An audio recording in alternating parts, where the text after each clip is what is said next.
trip to Texas. See how President Joe Biden is trying to comfort storm victims and encourage vaccinations. Viral video. Hear the debate over God's will on the floor of the U.S. House. Political prediction. Our guest offers a look at the future of the Republican Party and where former President Trump fits in. And papal visit. Meet the woman who will play a unique role in the Holy Father's trip to Iraq. On EWTN News Nightly for Friday, February 26th, 2021.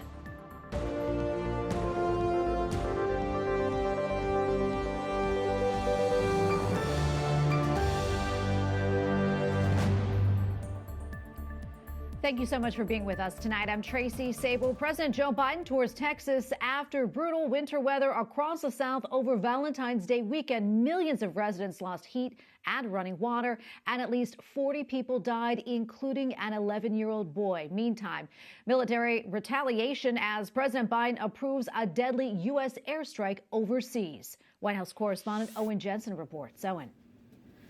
Tracy, good evening to you. Today, President Joe Biden was told by emergency officials in Harris County, Texas, home to some 5 million people, that many of them are still boiling their water and dealing with broken water pipes.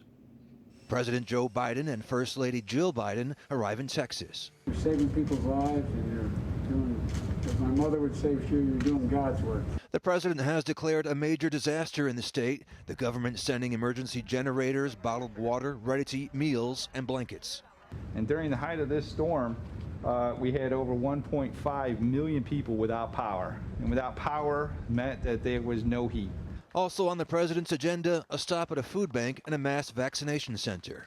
Meanwhile, half a world away in Syria, a deadly U.S. airstrike authorized by President Biden, targeting facilities near the Iraqi border used by Iranian-backed militia groups, killing one fighter and wounding several others. Defense Secretary Lloyd Austin telling reporters, "We're confident in the target that we went after. We know what we hit." The Pentagon is calling it retaliation for a rocket attack in Iraq that killed one civilian contractor and wounded a U.S. service member. Добрый день. Мы провели. But Russia was critical of the U.S. attack, strongly condemning it, calling on the U.S. to respect Syria's sovereignty, and adding the Russian military only had a few minutes advance notice of the strike, which is of no value. Also today, the White House press secretary, Jen Psaki, was asked about the U.S. airstrike in Syria, and she said it was done to defend U.S. personnel, deter future attacks, and called it necessary, proportionate, and legal. At the White House, Owen Jensen, EWTN News Nightly. An exchange of words between two congressmen on the U.S. House floor debating the Equality Act, and God is getting a lot of attention on social media. It ended with Congressman Jerry Nadler of New York saying what any religious tradition describes as God's will is no concern of this Congress. Capitol Hill correspondent Eric Rosales joins us now with more. Eric? That's right, Tracy. It was some very strong words by the Democratic congressman from New York, and it was directed at Republican Florida Congressman Greg Steube. He was reading out of the Bible, and he was talking about the differences between man and woman. Thank you, Mr. Speaker. Unlike most speeches you'll hear on this floor today, I'm going to start with the truth. Deuteronomy 22:5 states, "A woman must not wear men's clothing, nor a man wear women's clothing, for the Lord your God detests anyone who does this." Now, this verse isn't concerned about clothing styles, but with people determining their own sexual identities. Republican Congressman Greg Steube of Florida continued to outline why he believes the equality bill shouldn't pass. Minutes later, due to snickering from lawmakers, We bear the consequences. Gentlemen will suspend. The House will be in order. At the end, New York Democratic Representative Gerald Nadler responded. Mr. Steube, what any religious tradition ascribes as God's will is no concern of this Congress. I reached out to both Congressman Steube and Nadler for a comment. Congressman Steube tells me he disagrees with his Democratic colleague and wishes he had the chance to respond directly. Congressman Steube says right above the House Speaker's roster reads the words, "In God we trust." You can reject God and not believe in God, and you have that choice. But to say that religion, which is not religion, it's just biblical truth, To say that religion has no place in this Congress when our country was founded on Judeo-Christianity, I certainly completely disagree with that. It is important to note that the Democratic congressman from New York did not return any of my emails or phone calls. Now, Congressman Stubbe says that he believes God created the world, the U.S. government, and he believes that Judeo-Christian beliefs do belong in Congress. At the Capitol, Eric Rosales, EWTN, News Nightly. Former President Donald Trump is set to make his first public appearance since leaving the White House last month. He will be speaking at the Conservative Political Action Conference on Sunday in Orlando, Florida, and is expected to use his remarks to discuss the future of the Republican Party and to criticize the Biden administration's immigration policies. Joining us now is Terry Shilling, board member of the American Conservative Union and president of the American Principles Project. Terry, welcome back. Great to have you on. I know you're in Florida right now. Can you set the scene for us? How many people are there at CPAC? Who are some of the speakers? And what would you say is the overall mood there? Well, thanks so much for having me, Tracy. I love EWTN. The mood is extravagant. It's everyone's pumped up. There are, I would say, between 2,000 to 3,000 people, possibly more. It feels like a normal CPAC, even though there's been some restrictions on attendance levels. It's all sold out, and people are talking. They're talking about the future of the Republican Party, of the conservative movement, and more importantly, the future of America. Yeah, and Terry, as we mentioned, former President Trump is going to be speaking on Sunday. What do you think we can expect to hear from him, and what are you hoping that he'll say? I can expect I think all of your viewers can expect that President Trump is going to outline his involvement in the Republican Party going forward. We expect him to play kingmaker and, tell the crowd that he's planning to be involved in primaries to help clean up the Republican Party. And then again, in the general elections to help Republicans take back the House and the Senate. I also expect him to do a lot of how do you say it? I told you so's. President Trump warned us about what a President Joe Biden regime would look like, and he was exactly right. On day one, Joe Biden, for example, signed an executive order into law that would not only eliminate religious freedom, it eliminate all of our opportunities and protections for our daughters and our sisters and our mothers and wives, just with a stroke of a pen. And so he's going to do a lot of I told you so's, and he's going to outline his future involvement in the Republican Party. Yeah, and as you know, there's been a lot of talk about former President Donald Trump's future in the Republican Party. How do you see it? And, can you talk a little bit more about what we can expect from him and from Republicans in 2022 and in 2024? We're seeing a new Republican Party take shape. The biggest thing that President Trump contributed to this country, and I would say to the Republican Party, is a changing of attitude and demeanor. Republicans used to be more hesitant to fight in politics and to take on the biggest issues and threats coming from the progressive movement. Donald Trump changed all of that. And he made the Republican Party much more aggressive. He set the bar much higher than other previous presidents had done. So we expect him, I don't expect him to announce a future run for president, although that is possible that he could run in 2024. But I expect on Sunday, that he will lay out that he plans to be involved in primaries. He's probably going to name some targets that he's going to go after. I wouldn't be surprised if he talks a lot about going after Liz Cheney, who voted for impeachment, or the other 10 Republicans that voted to impeach him, even though he was out of office at the time. So he's going to be very involved in the Republican Party going forward, and he's going to continue to strengthen it so that they're prepared to tackle the threats and challenges posed by the progressive movement. One thing we've also been hearing a lot about is this so-called civil war within the GOP. Is that really the case? And how do you see the overall state of the Republican Party right now? So, look, the exit polling was very clear, and the polling throughout the election was very clear. President Trump enjoyed the highest level of support among the Republican Party of any presidential nominee. He was hovering around the 95-96% support mark, which is enormous. Now, the problem with the Republican Party is that so many of the never-Trump Republicans have so much more sway in the media. They're much more part of the establishment. and they have a bigger bullhorn.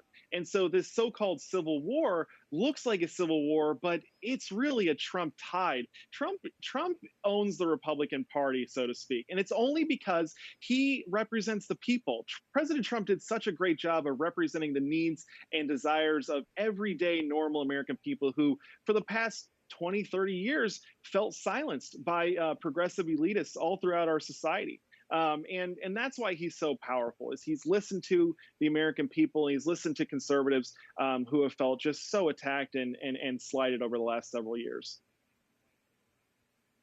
Well, Terry, we're going to leave it right there. Thank you so much for coming on today. We really appreciate your time.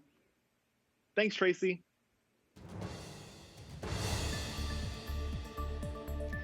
Aid to the Church in Need is a pontifical foundation focused on helping Christians who are persecuted, discriminated, or experience extreme poverty. Regina Lynch has been with this foundation for 40 years. EWTN News Rome correspondent Colin Flynn sat down with her to speak about the Pope's upcoming trip to Iraq. Regina Lynch, it's great to meet you and thank you so much for your time. You're very welcome. I'm very happy to be here. You are one of the first women to be chosen to be part of the Pope's official entourage as he goes on this trip to Iraq. How do you feel about that? Well, you know, I'm just so honoured. It's such a privilege to be included in this delegation. I've been to Iraq before, but going as part of an official delegation of the Catholic Church is really so much more. So as you are now officially part of the delegation going over and representing the Catholic Church there, what do you think the trip should achieve? I think what the trip should achieve, and which already apparently has started, we hear from our project partners, is first of all a greater awareness for Christianity in Iraq. And I hope, especially for the Christians, that they will not just be considered as a minority, but as equal citizens of Iraq. Regina, I saw in an interview you did last year, you said that it was easy to be disheartened when you look at certain countries around the world and you see Christians being persecuted, Christians even being killed, and we know that the persecution of Christians is still happening in Iraq today on a big scale. What do you think the Pope should say to the Muslim leaders when he meets them? I hope that the Holy Father will ask them to give the Christians the same citizenship as the rest of the population. The Christians have so much to contribute to society in Iraq. Christians in general, I believe and I hope, are considered to be messengers of peace, disciples of peace, of reconciliation. And don't forget, we have the social doctrine of the Church, the Catholic teachings of the Church, which has a lot to contribute to building a society where people have respect for one another. In your experience, having been to Iraq before and countries similar, do you think the Pope's message will fall on deaf ears, or how do you think it will be received? We have to hope and pray. You know, I think probably in our lifetime there will always be opposition to Christianity. There will probably, in different parts of the world, there will always be persecution. But as Christians, we have to have hope, and we have to use the gifts that God has given us to make roadways, headway in places where maybe we think it's impossible. And I think we too in the West, those of us who are Christians, have to lead by example, because when we abandon our faith or give the wrong message, very often there's a generalization in some majority Islamic countries where, oh, that's typical for Christians, where it's not. And I think so we also have our role to play as Christians in developed countries. Well, Regina Lynch, it's been a pleasure talking to you. Good luck on the upcoming trip, and thank you so much for your time. Thank you. It's been my pleasure. Coming up, coronavirus crisis. We're tracking the latest news about vaccines. And enter more entertainment, where people are returning to movie theaters in droves.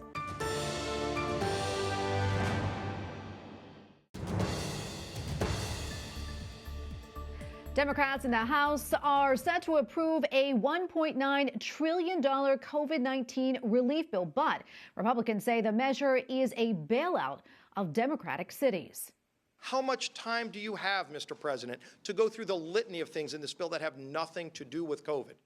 Louisiana Representative Steve Scalise is among the Republicans saying the measure does not do enough to help businesses. Democrats say it is all related to the pandemic. The bill includes $1,400 stimulus checks for millions of Americans and billions of dollars in aid to states.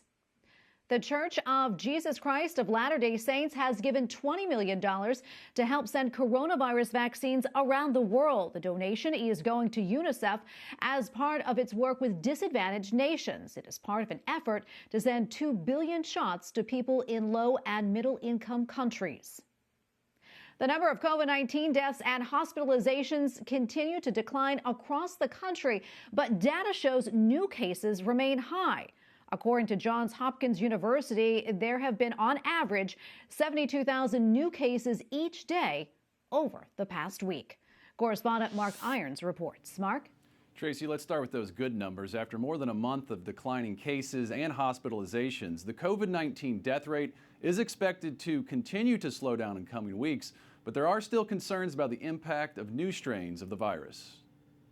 Scientists estimate that the B.1.1.7 variant will be the predominant form of the virus in the United States by mid to late March. That's the highly contagious variant first identified in the UK, now identified in at least 45 states. But other variants are concerning too.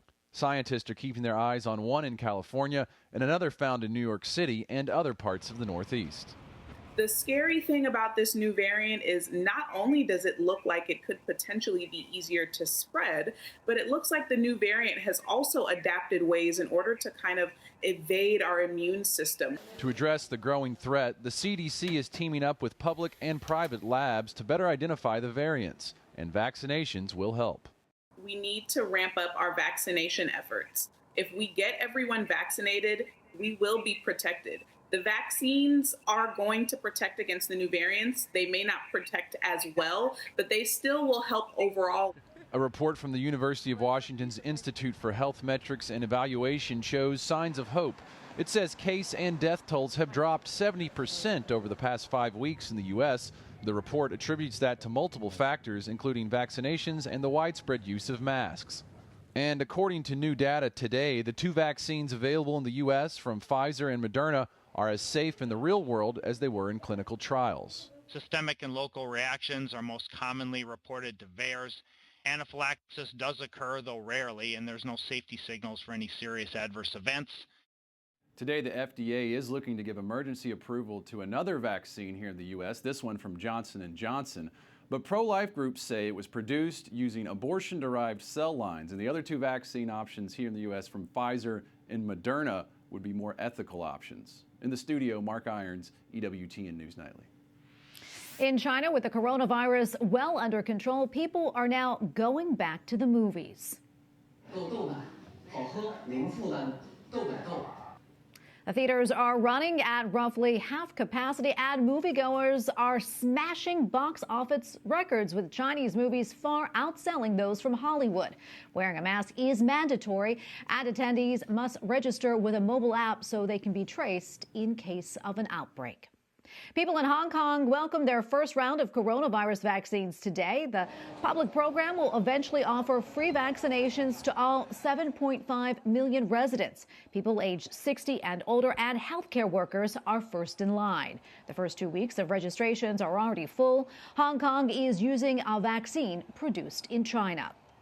Germany's health minister says his country needs to gain momentum to vaccinate more people.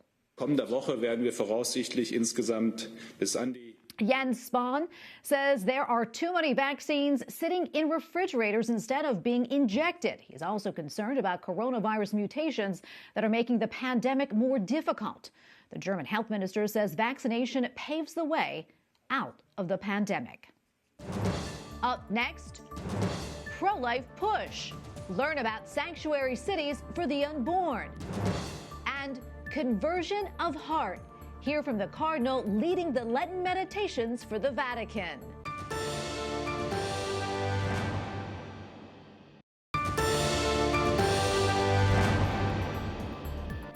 Nearly 24 cities and towns in the state of Texas have outlawed abortion within their city limits. It is part of a movement called Sanctuary Cities for the Unborn. 20 cities and towns in Texas have passed an enforceable measure outlawing abortion within their city limits. The town of Carbon, Texas was the latest to join earlier this week. Officials there voted unanimously to ban abortion. Joining us now is Mark Lee Dixon, director with Right to Life of East Texas and founder of the Sanctuary Cities for the Unborn initiative. Mark, thank you so much for coming on.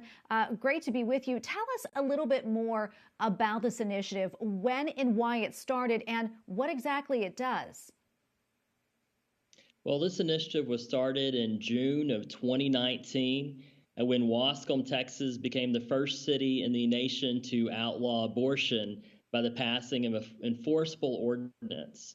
And so many cities at that point had done resolutions, but no city had actually passed an ordinance. Now, a resolution is a statement, but an ordinance is an actual law. And so what these ordinances do is immediately it makes abortion outlawed within the city limits. These cities did this because they didn't want an abortion facility coming to their city.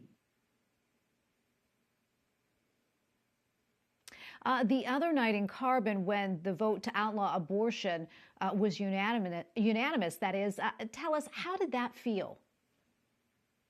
Oh, it was great to see the 20th city outlaw abortion. And more cities are wanting to do this, and they're seeing the need to.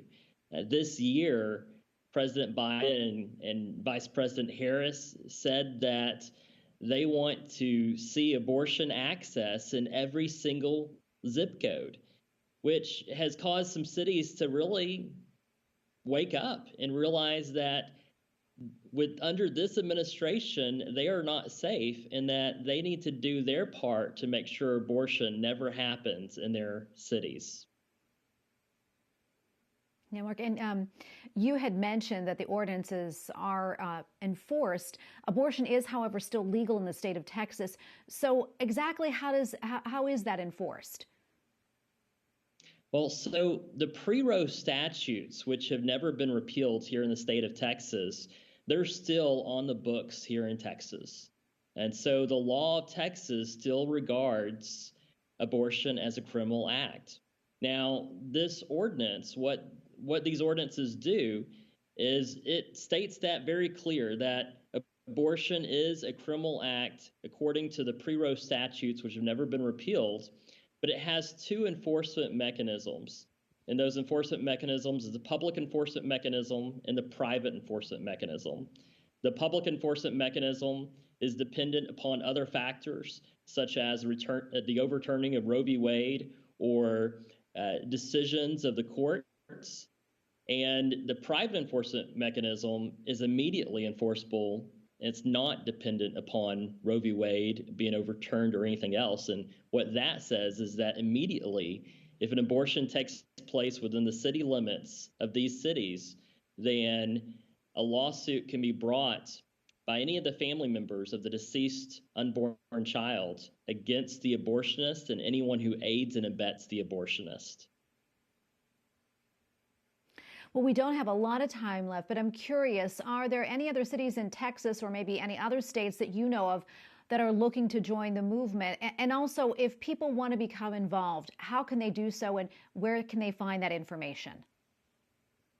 There are several cities across Texas. We've got everywhere from Athens, Texas, where I'm at right now, to Gorman, Texas, to De Leon, Texas, to Odessa, Texas. And on May 1st, the citizens of Lubbock will vote to see if they want abortion outlawed in their city.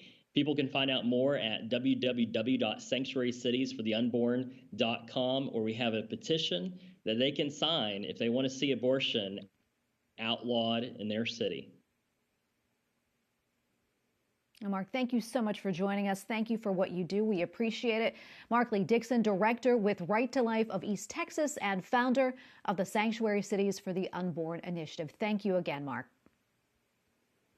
Thank you. And finally tonight, the Cardinal leading the Lenten meditations for the Vatican says the Holy Spirit is the one who will bring about change in our lives. Ma siate invece ferventi nello spirito. At the opening meditation for Lent, Cardinal Raniero Cantalamessa says a true conversion of heart begins when we realize God wants to offer us everything, and he comes with his hands full for us. Rather than asking us to follow rules and guidelines, Cardinal Cantalamessa is considered the preacher for the Pope. We thank you for watching tonight. For the entire EWTN News Nightly team, I'm Tracy Sable. Good night and God bless.